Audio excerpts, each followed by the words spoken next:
Everyone loved our office mom for her cupcakes and decorations, but I reported her for violating my boundaries. And now the whole office thinks I destroyed morale. Full story. Everyone thinks I got our office mom fired over cupcakes. Follow us for full stories posted daily. We're serving fresh tea all day. Back to the story. Hello, Tea Talk. My name is Amanda, and here's my story. I work as a senior operations analyst at a mid-size insurance company in Chicago. That basically means I am the person who actually understands how all the systems, workflows, and people connect. If our office were a brain, I am the prefrontal cortex. Everyone else just shows up for their emails and birthday cake. The problem is that most of my coworkers are perfectly happy floating along in what I call spreadsheet survival mode. They do the minimum, they gossip, they print things that do not need to be printed. They call it office culture. I call it emotional clutter. There is one person in particular who embodies everything I cannot stand about that mentality. Our office coordinator, Kelly. On paper, Kelly's job is basic: manage supplies, schedule meetings, help with travel.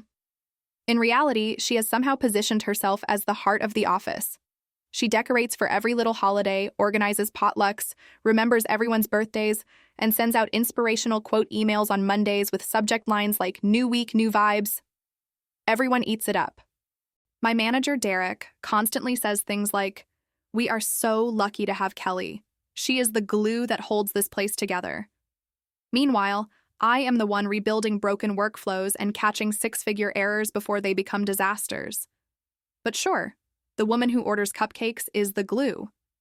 At first, I tried to ignore it. I told myself not everyone is capable of actual intellectual conversations, and some people have to contribute in the shallow ways. But then Kelly's need to be liked started colliding with my need to do deep work.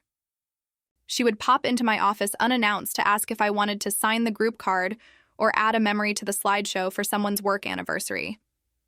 She would stand there in the doorway, chattering about her weekend and her dog and whatever reality show she was watching, while my brain was in the middle of building a complex model. One afternoon, when I was elbows deep in a time-sensitive audit, she walked in without knocking, humming, and dropped a stack of colorful flyers on my desk. "Hey girl," she said. "We are doing a March Madness potluck next week. You are totally a queso person, I can feel it. Can I put you down for queso?" I stared at the spreadsheet on my screen, then at the stack of papers now covering my notes. "Kelly," I said calmly, "I am in the middle of something very time-sensitive. Could we not assume my participation in social events without asking?" She blinked, clearly thrown. "Oh, I just figured—" "That is kind of the point," I said. "You figured. You did not ask." She gave a little laugh. "Okay, no queso, got it," and backed out. I could tell she thought I was being uptight, but from my perspective, she had just violated a very basic boundary: my time. Over the next few weeks, it kept happening. She would barge in for signatures, donations, costume contests, fundraisers. The final straw was the day she added me to a fun committee group chat without asking, then started pinging my phone during my evening gym time with brainstorm ideas for a summer luau theme. That night, lying in bed, I realized something important. I was not just annoyed by a chatty coworker. I was experiencing a chronic lack of respect for my nervous system and my need for quiet, focused work. And when a pattern repeats itself, it is no longer an accident. It is a choice. So I decided to treat it that way.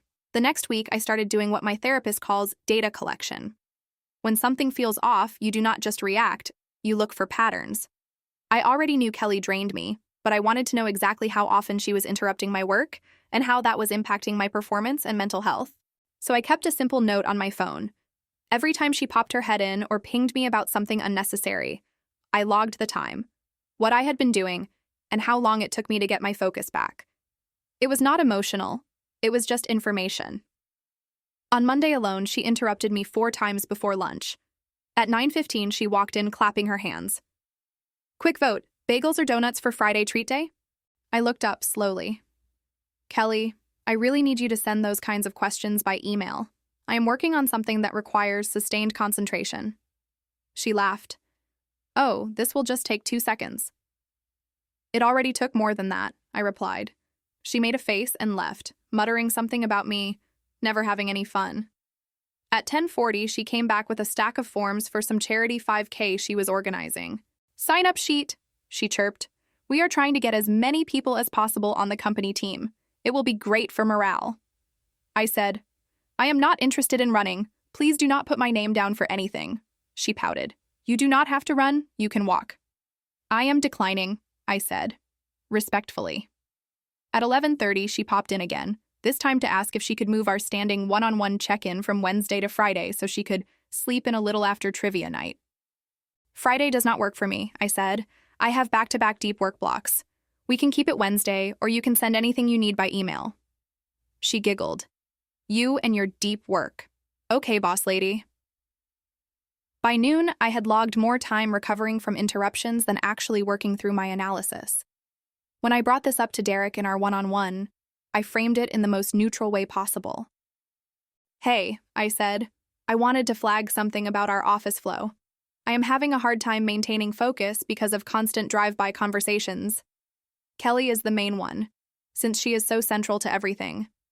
I am wondering if we can create some guidelines around quiet hours or knock before entering. Derek frowned. Is she being rude? Not intentionally, I said. But intent does not erase impact. I am losing literal hours of productivity a week. He leaned back. Well, she is the one keeping morale up. People love having someone like her around. I smiled politely.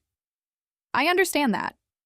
But there has to be a balance between adult fun time and people being allowed to actually do the jobs that pay for the cupcakes. He chuckled like I had made a joke, even though I had not. I hear you, he said. Maybe you can just close your door when you really need focus. I already do, I replied. She opens it. He seemed genuinely surprised. Have you told her that bothers you? Yes, I said. Multiple times. I am trying to set a simple boundary around my space and time. It does not seem to land. Derek sighed. I will talk to her. But not everyone thinks in terms of boundaries and nervous systems. Some people just like being friendly.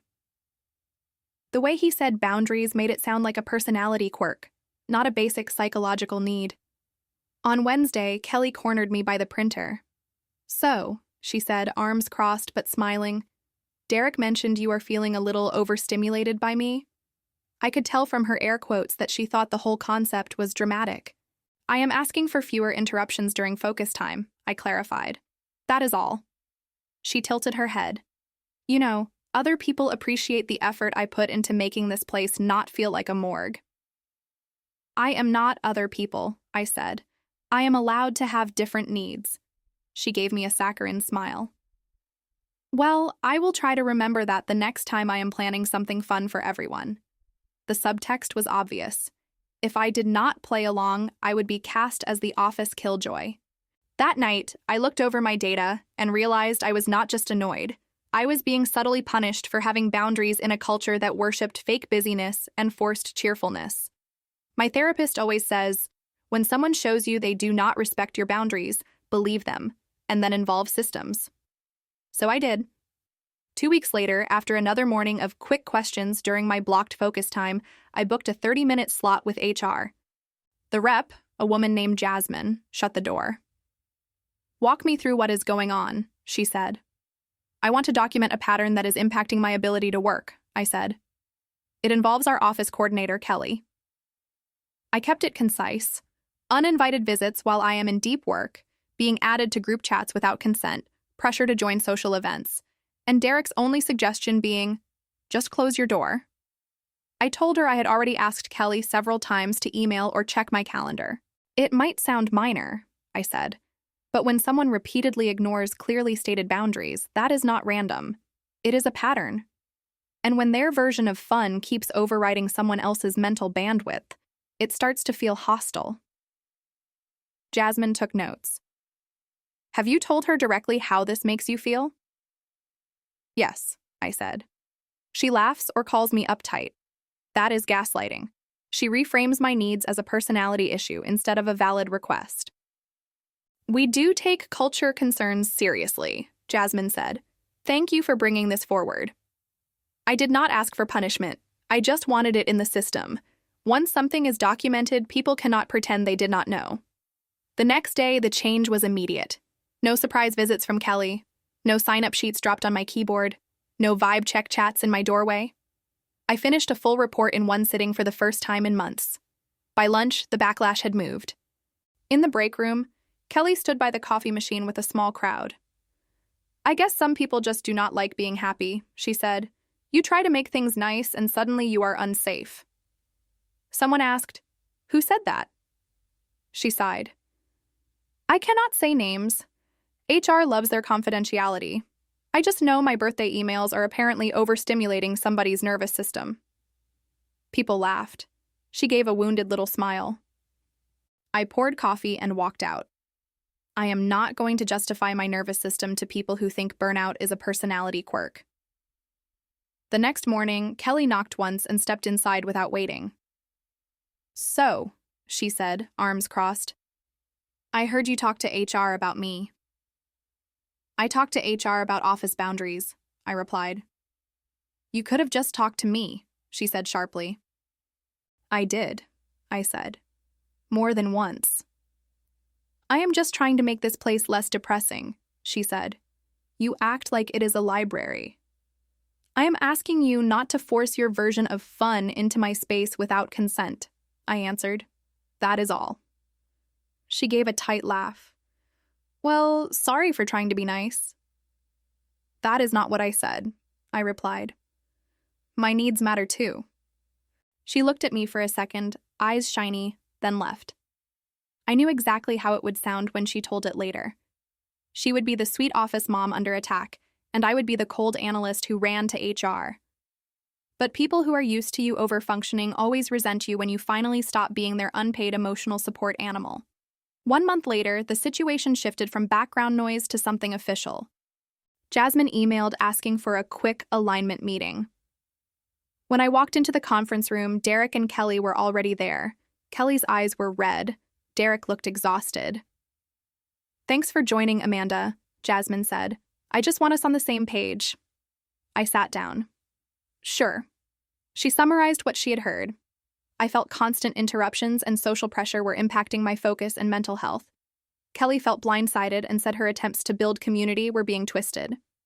Kelly sniffed. I was just trying to make this place feel human. I am not saying you are a bad person, I said. I am saying my needs matter too. When I say please email me instead of popping in, and it keeps happening, that is a boundary violation. She is acting like I am harassing her, Kelly said to Derek, over birthdays. This is not about birthdays, I replied. If someone keeps entering your space after you ask them not to, that is a problem no matter how cute the reason is. Derek raised a hand. Let us keep the language calm, please. I am calm, I said. My nervous system is not. Jasmine stepped in with the plan. Going forward, Kelly, knock and wait for an answer before entering closed offices. No adding people to social committees or group chats without asking. No comments about someone being no fun if they opt out. Kelly nodded tightly. Amanda, Jasmine added, keep communicating your needs clearly. If something feels off, loop in Derek sooner rather than later. Okay, I said. Over the next few weeks, Kelly technically complied. She knocked, she waited, she stopped dumping flyers on my desk, but she weaponized the rules. If she needed a signature, she would stand in my doorway and say loudly, "Is this a good time, or will this overstimulate your nervous system?" When someone mentioned a potluck, she would joke, "We have to get Amanda's permission. We do not want to violate any boundaries." People would chuckle and glance at me like I was made of glass. I refused to react. Instead, I did what I do best. I documented. Every pointed comment, every performative apology, every time she used my mental health as a punchline, I sent a short, factual email to Derek and quietly copied Jasmine. I was not out to eliminate her. I was just tired of working in a place where the loudest person's need to be liked counted more than my right to a functional brain. 3 months later, the fallout finally landed. I found out the way everyone else did. A calendar invite titled Team Update popped up for 9 a.m. with Derek and Jasmine listed as hosts. That pairing never means anything casual. We filed into the conference room. Kelly sat at the end of the table, twisting a tissue. The usually chatty group was quiet. Derek cleared his throat. I wanted to let you all know that Kelly will be leaving the company at the end of the month. A few people gasped. Someone blurted, "Wait, what? Why?" Jasmine answered, "We have had ongoing conversations about role fit and expectations. After a lot of discussion, we agreed it was best to part ways." Kelly gave a shaky laugh. "I guess some people just do not like office fun," she said. "So I am the one who has to go." Several people murmured, "That is not fair," and "We will miss you." I stayed silent. It was not my announcement. In the hallway afterward, an account manager stopped me. "You must be happy," he said. "You got what you wanted." "What I wanted was to do my job without constant interruptions," I replied. "I did not make staffing decisions. Management did." He snorted and walked away. From my perspective, it was simple. Kelly chose to ignore boundaries, then chose to mock them publicly when asked to adjust. Systems eventually respond to patterns. I did not control that. A week later, Derek asked me to stay after our one-on-one.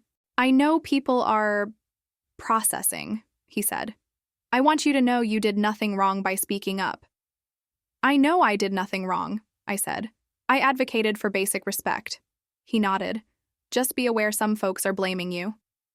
"That sounds like projection," I replied. "If they are more upset about losing birthday emails than about a toxic pattern being addressed, that says a lot." He gave a tired half smile. "You are very clear. You know that?" "Clear is efficient," I said. In the weeks before she left, Kelly kept things strictly professional with me. The potlucks shrank. The decorations went minimal. People started scheduling time instead of wandering in. The office finally felt like a place for actual work instead of supervised recess. I am not going to apologize for that. So tell me, T-Talk, am I really the a-hole for protecting my focus and mental health, even if it meant the office mom ended up being the one who had to leave?